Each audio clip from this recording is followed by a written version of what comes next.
Man has throughout the ages been seeking something beyond himself, beyond material welfare, something we call truth or God or reality, a timeless state, something that cannot be disturbed by circumstances, by thought, or by human corruption. Man has always asked the question, what's it all about?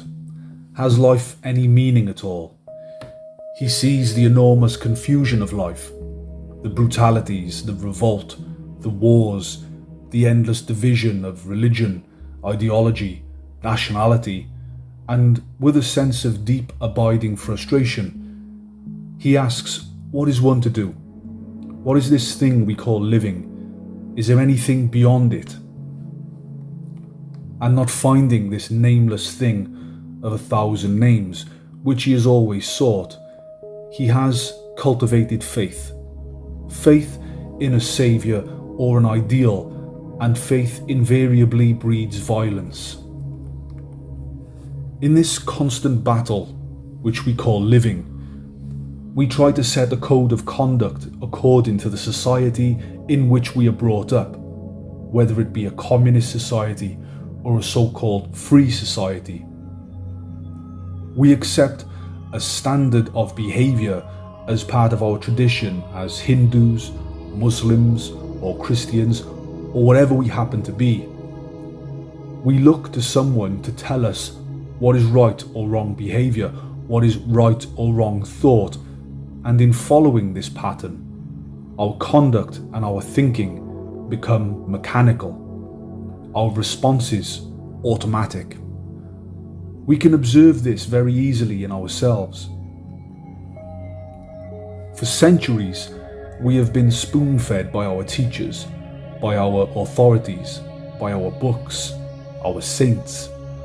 We say, tell me all about it. What lies beyond the hills and the mountains and the earth? And we are satisfied with their descriptions, which means that we live on words and our life is shallow and empty. We are second-hand people. We have lived on what we have been told, either guided by our inclinations, our tendencies, or compelled to accept by circumstances and environment.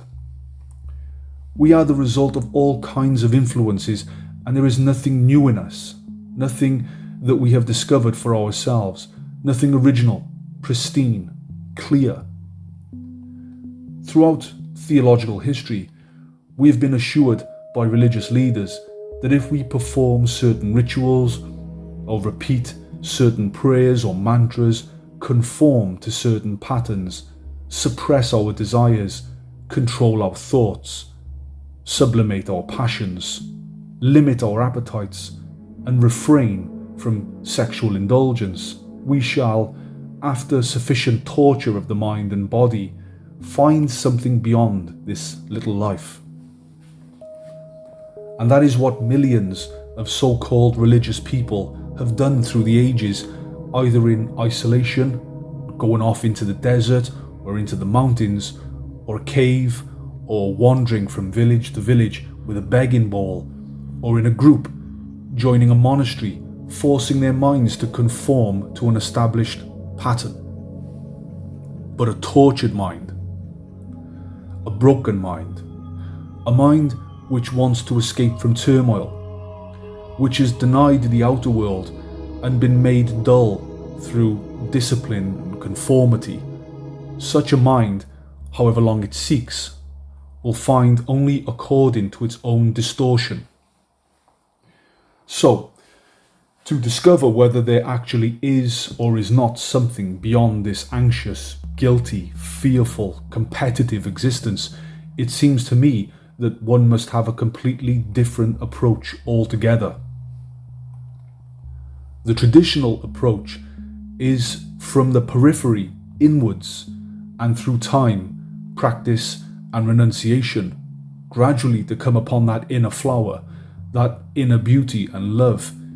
In fact, to do everything to make oneself narrow, petty, and shoddy, peel off little by little.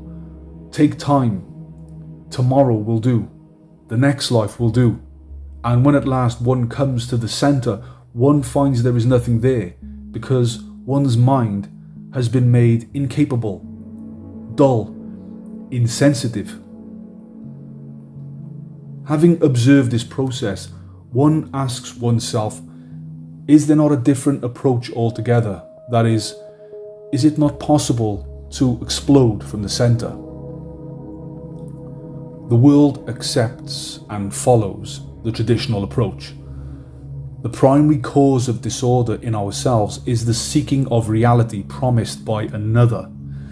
We mechanically follow somebody who will assure us comfortable spiritual life. It is a most extraordinary thing that although most of us are opposed to political tyranny and dictatorship, we inwardly accept the authority, the tyranny of another to twist our minds and our way of life. So if we completely reject, not intellectually but actually, all so-called spiritual authority, all ceremonies, rituals and dogmas, it means that we stand alone and are already in conflict with society.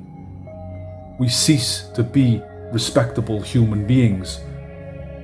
A respectable human being cannot possibly come near to that infinite, immeasurable reality. You have now started by denying something absolutely false, the traditional approach. But if you deny it as a reaction, you will have created another pattern in which you will be trapped. If you tell yourself intellectually that this denial is a very good idea but do nothing about it, you cannot go any further. If you deny it, however, because you understand the stupidity and immaturity of it, if you reject it with tremendous intelligence because you are free and not frightened, you will create a great disturbance in yourself and around you, but you will step out of the trap of respectability. Then you will find that you are no longer seeking. That is the first thing to learn, not to seek. When you seek, you are really only window shopping. The question of whether or not there is a God or truth or reality or whatever you like to call it can never be answered by books, by priests, philosophers or saviors.